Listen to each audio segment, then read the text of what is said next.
notre Dieu et notre Père, nous voulons encore venir devant ta présence pour te demander ton aide afin que le frère qui va apporter le message, tu puisses lui donner l'aide qui vient d'en haut, du Saint-Esprit. Et nous réalisons que toi, ce soir, Seigneur, tu connais tous ceux qui sont présents pour être sous l'écoute de ce message de l'Évangile. S'il y en a encore qui n'ont pas encore passé de la mort à la vie, si qu'ils n'ont pas encore venu dans la repentance et à la foi en ton Fils, que cela pourrait se faire ce soir même, ou avant que ce jour se termine, parce que c'est maintenant le temps favorable. C'est aujourd'hui le jour du salut. Donc on prie donc ta bénédiction sur notre frère, que ta parole sera une bénédiction pour tous, au nom du Seigneur Jésus. Amen. Amen. Amen. Bonsoir à tout le monde. Je commencerai par dire la bienvenue une fois de plus à toutes les personnes qui ont pris du temps ce soir pour écouter la bonne nouvelle de l'évangile de notre Seigneur Jésus-Christ. Comme notre frère l'a dit dans la prière, nous prions que le Seigneur lui-même nous donne de l'aide afin que les paroles qu'il va faire de nouveau entendre ce soir puissent porter du bon fruit chez toutes ceux et toutes celles qui vont l'écouter. Alors nous avons 4 passages à lire dans la parole ce soir. Le premier passage, nous allons le lire dans l'Épître aux Éphésiens au chapitre 2. Épître aux Éphésiens chapitre 2, à partir du verset 1 au verset 7.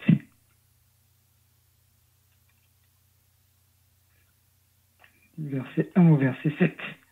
Ce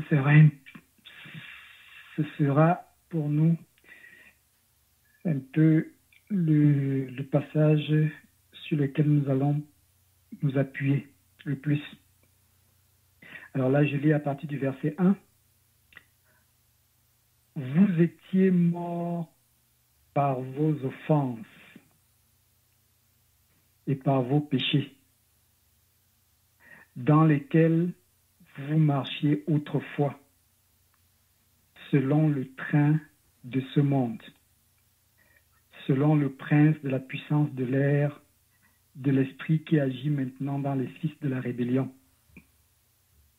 Nous tous aussi, nous étions de leur nombre, et nous vivions autrefois selon les convoitises de notre chair, accomplissant les volontés de la chair et de nos pensées. Et nous étions par nature des enfants de colère comme les autres. Mais Dieu, qui est riche en miséricorde, à cause du grand amour qu'il nous a aimés, nous qui étions morts par nos offenses, nous a rendus vivants avec Christ. C'est par grâce que vous êtes sauvés. Il nous a ressuscités ensemble et nous a fait asseoir ensemble dans les lieux célestes en Jésus-Christ, afin de montrer dans les siècles à venir l'infinie richesse de sa grâce par sa bonté envers nous en Jésus-Christ. En attendant de passer en revue les 3 autres passages que je nous propose de lire ce soir, je voudrais commencer par attirer notre attention sur quelque chose qui m'a toujours marqué dans ce passage, qui commence en disant « Vous étiez morts par vos offenses et par vos péchés ». Ici, l'apôtre Paul s'adresse à des personnes qui en réalité sont physiquement vivantes. Mais il leur dit, vous étiez morts par vos offenses et par vos péchés, dans lesquels vous marchiez autrefois selon le train de ce monde, selon le prince de la puissance de l'air et de l'esprit qui agit maintenant dans les fils de la rébellion. Donc, ce qui attire mon attention ici, c'est que l'apôtre Paul indique que tous ceux qui vivent encore dans leurs péchés sont en réalité morts par leurs offenses. Et nous pourrions nous demander comment se fait-il que des personnes qui sont physiquement vivantes, qu'à des personnes qui sont physiquement vivantes, l'apôtre, dirigé ici par l'Esprit Saint de Dieu, puisse leur dire, vous qui étiez morts.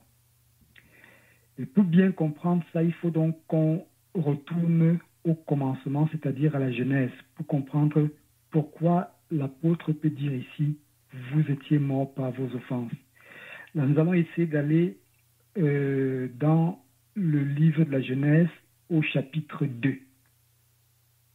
Donc, Genèse chapitre 2, on va lire les versets 15 à 17.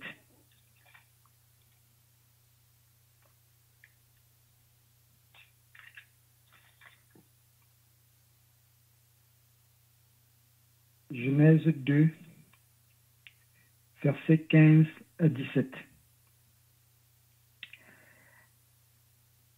L'Éternel Dieu prit l'homme et le plaça dans le jardin d'Éden pour le cultiver et pour le garder.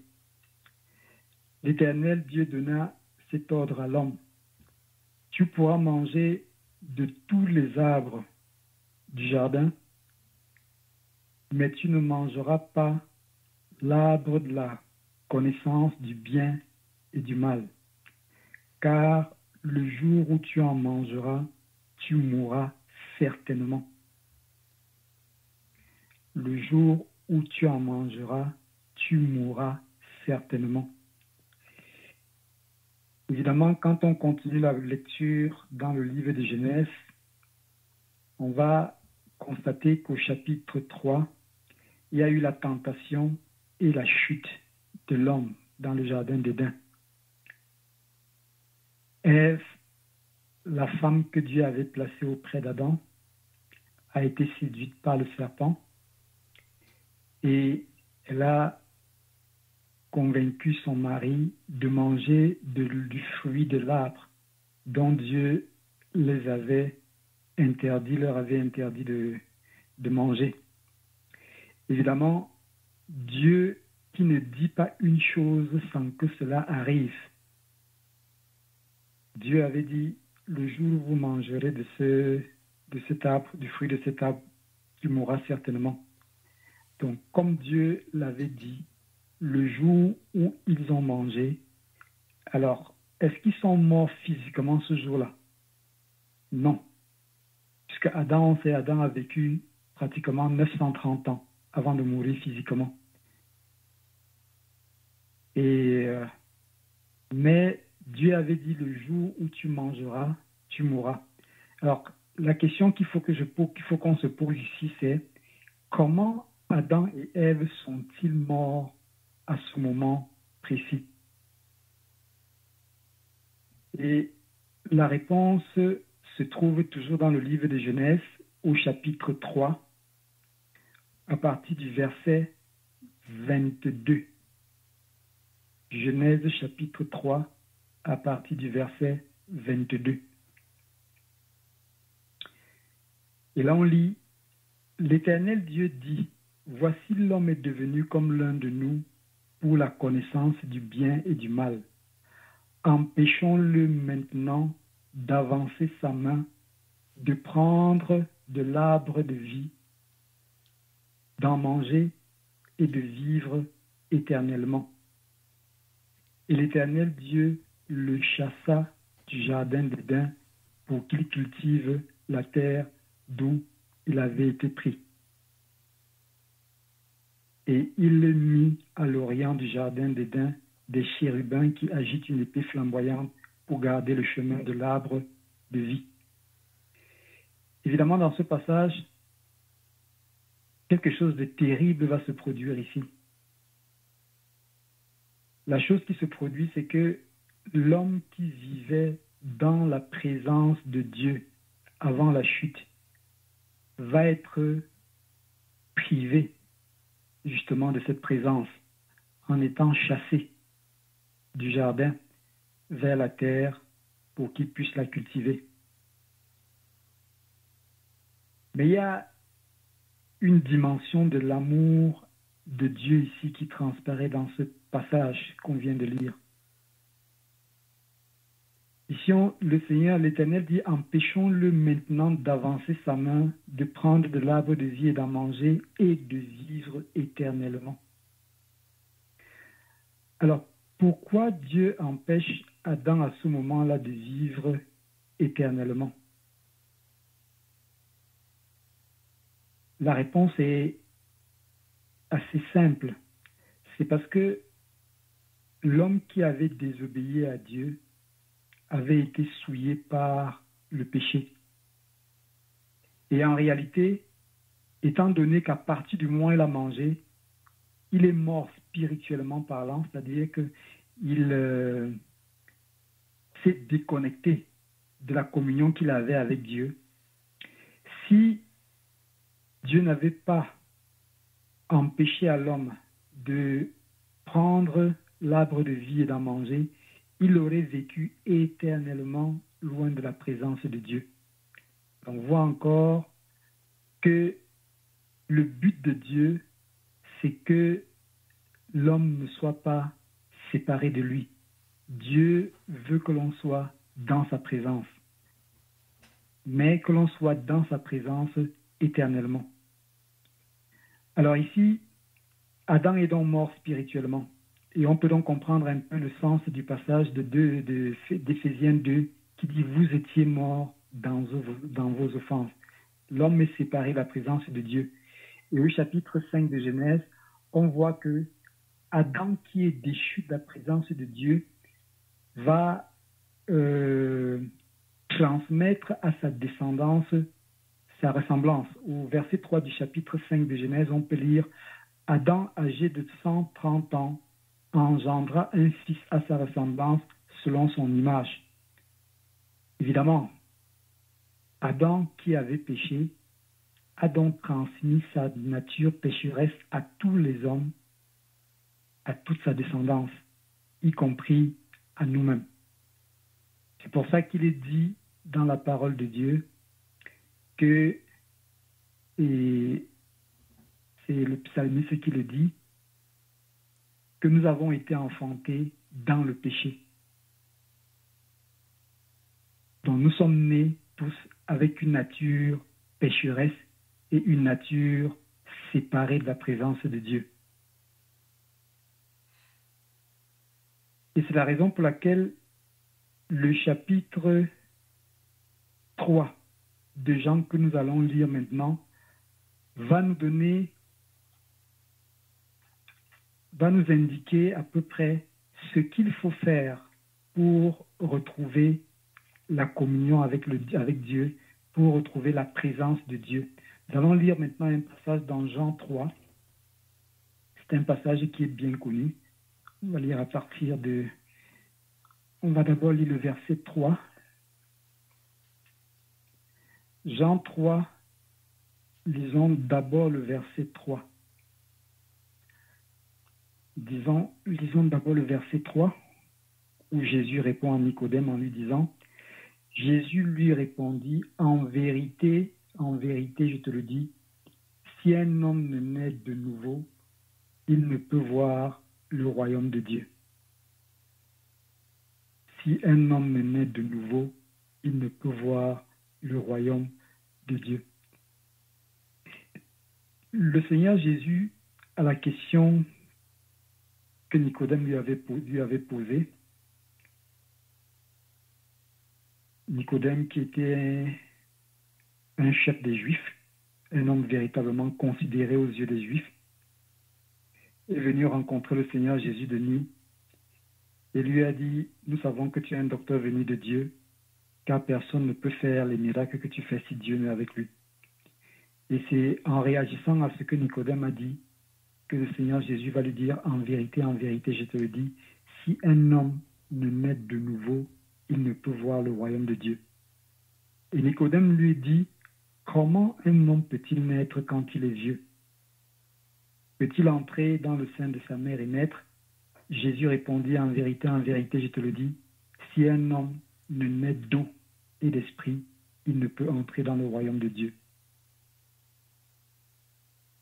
Donc, Jésus indique à Nicodème la condition qui doit être remplie par tout homme pour hériter le royaume de Dieu. Donc, en réalité, ici, pour retrouver la communion initiale qu'Adam et Ève avaient auprès de Dieu avant que le péché n'entre dans le monde. Et au verset 16 du même chapitre 3, on peut lire « Car Dieu a tant aimé le monde qu'il a donné son Fils unique, afin que quiconque croit en lui ne périsse point, mais qu'il ait la vie éternelle.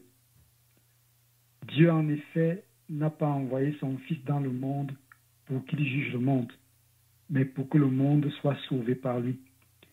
Celui qui croit en lui n'est point jugé, mais celui qui ne croit pas est déjà jugé, parce qu'il n'a pas cru au nom du Fils unique de Dieu. Et ces jugements, c'est que la lumière étant venue dans le monde, les hommes ont préféré les ténèbres à la lumière parce que leurs œuvres sont mauvaises.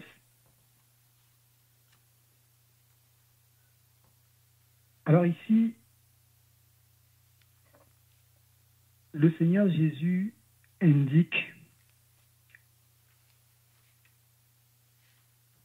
quel est le chemin qu'il faut suivre pour hériter la vie éternelle.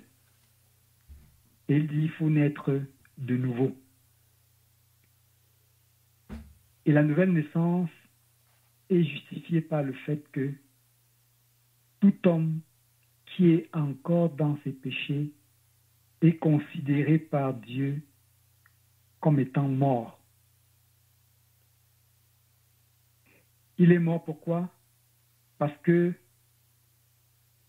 il n'a pas été régénéré, il n'est pas né de nouveau.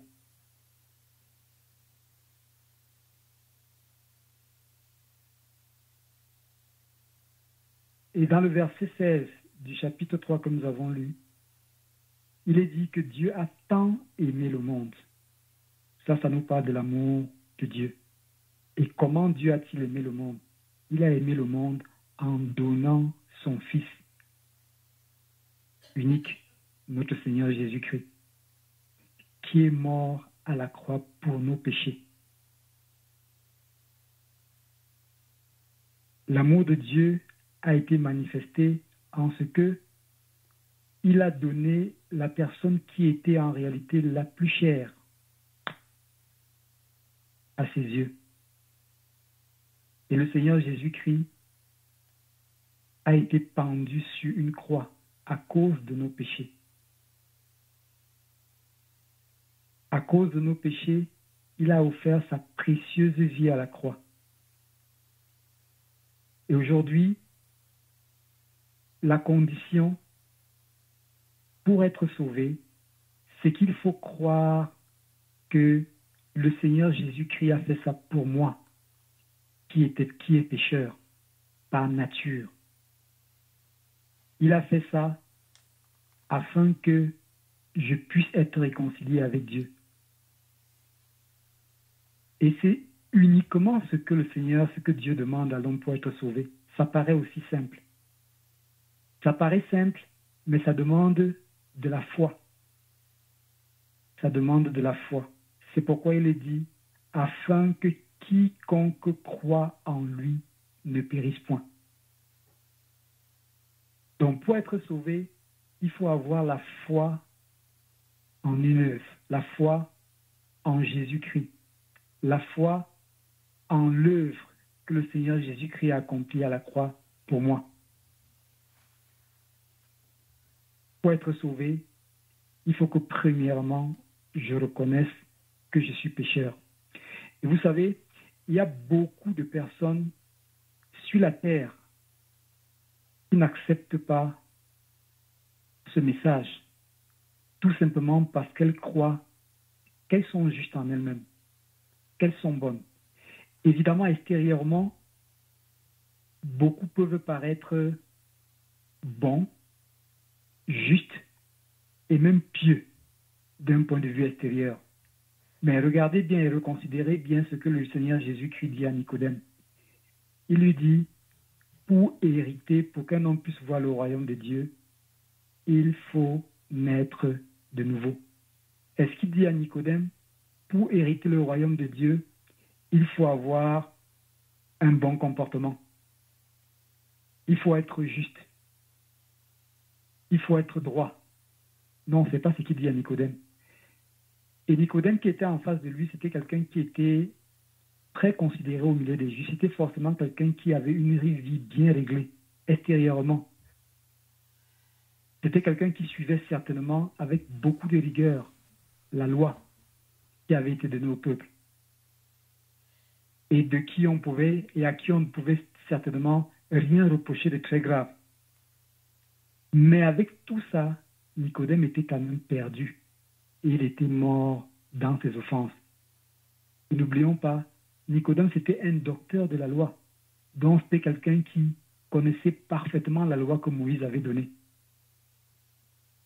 Mais le Seigneur lui dit, même avec toute cette connaissance, même avec tout cet attachement à la loi et à la morale, si tu ne nais d'eau et d'esprit, tu ne peux hériter le royaume des cieux.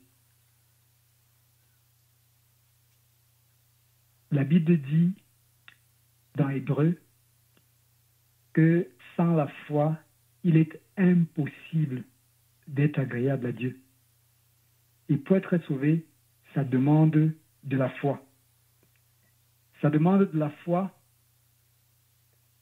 et ça nous rappelle un peu ce qui s'est passé au temps de Moïse, où le peuple avait péché et où l'Éternel avait demandé à Moïse de dresser sur une perche un serpent d'airain, afin que tous ceux qui avaient été mordus par le serpent, par les serpents brûlants, et qui avaient la foi de regarder le serpent qui était perché sur une perche, puisse conserver la vie. Aujourd'hui,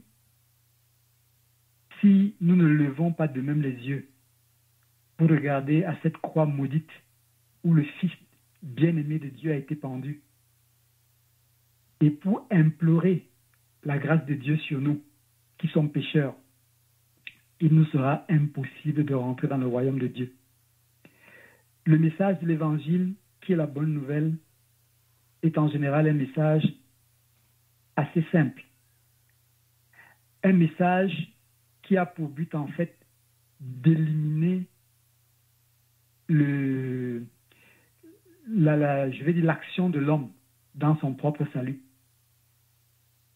Parce que dans Éphésiens que nous avons lu, il est dit que nous sommes sauvés par le moyen de la grâce. Donc en fait, ça ne vient pas de nous. Il n'y a rien de l'homme dans le salut.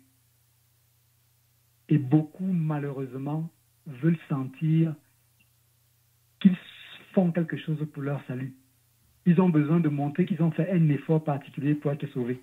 Non, on ne fait aucun effort pour être sauvé. Le seul effort qu'on fait, c'est celui d'avoir la foi pour être sauvé. C'est celui de croire que Dieu, dans son amour, a envoyé son Fils unique afin qu'il prenne sur lui nos péchés et afin que par la foi en lui, nous ayons la vie éternelle. Voilà en fait le message de la bonne nouvelle qu'on ne cessera jamais de rappeler à tous les hommes par ces temps de la fin, dans un monde qui avance de plus en plus à grands pas vers l'apostasie finale, dans un monde où peut-être bientôt il risquera pour beaucoup d'être trop tard, d'être venu trop tard. Et le Seigneur dit à tous ceux qui ont l'occasion d'écouter la parole de l'Évangile qu'aujourd'hui, c'est le jour du salut. Peut-être demain, il pourra se faire trop tard. Donc aujourd'hui, c'est le jour du salut, et que celui qui entende cette parole de l'Évangile n'endurcisse pas son cœur, mais qu'il vienne au Seigneur Jésus, qu'il croit en l'œuvre que le Seigneur a faite à la croix pour lui et qu'il est la vie éternelle. Voilà le message que le Seigneur veut passer une fois de plus ce soir.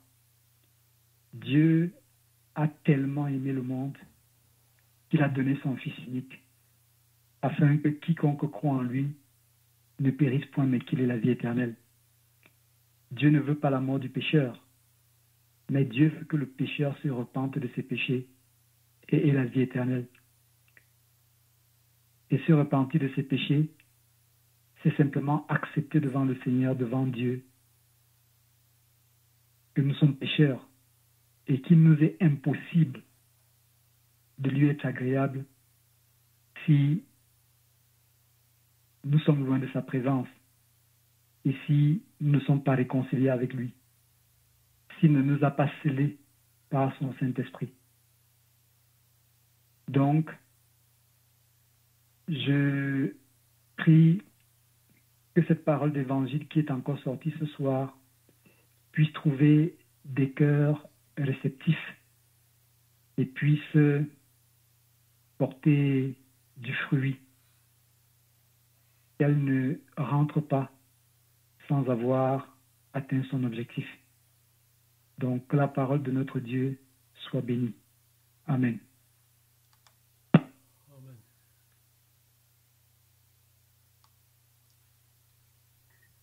Nous voulons te dire une fois de plus grandement merci pour cette parole d'évangile que tu as encore prononcée ce soir. Nous te rendons grâce, ô Dieu, parce que tu nous aimes et que tu ne veux pas que nous soyons éternellement séparés de toi. Nous te rendons, ô Dieu, infiniment grâce pour la personne bénie de ton Fils, notre Seigneur Jésus-Christ, que tu as offert en rançon pour le péché. Lui qui est la prunelle de tes yeux. Et nous te bénissons, ô Dieu, de ce que, par sa vie et par son œuvre, et même par sa mort expiatoire à la croix, ton Fils bien-aimé, notre Seigneur Jésus-Christ, a parfaitement satisfait ton cœur, au point où tous ceux qui le reçoivent dans leur vie comme leur sauveur personnel et qui croient en lui reçoivent de toi, ô Dieu, le pardon de leurs péchés. Et tu ne leur imputes plus leurs péchés, mais tu les regardes désormais comme étant justifiés par la foi en l'œuvre de ton Fils, notre Seigneur bien-aimé, Jésus-Christ. Oui, ce soir, nous voulons te prier pour tous ceux qui ne te connaissent pas, pour tous ceux qui ne t'ont pas encore reçu, afin que tu puisses aussi leur accorder la grâce, ô Dieu, de venir à toi et d'être réconciliés avec toi et avec la personne de ton Fils, notre Seigneur Jésus-Christ. Nous voulons te bénir pour tous ceux qui ont écouté la parole d'Évangile ce soir et remettre entre tes mains le reste de notre soirée et cette semaine qui commence, afin qu'au Dieu, tu continues à raffermir les pas de tous ceux qui te suivent et à parler au cœur de tous ceux qui te cherchent. Que ton nom, ô Dieu, soit béni et que le nom de ton Fils, notre Seigneur Jésus-Christ, soit également béni. En Jésus-Christ, notre Sauveur, nous prions. Amen. Amen.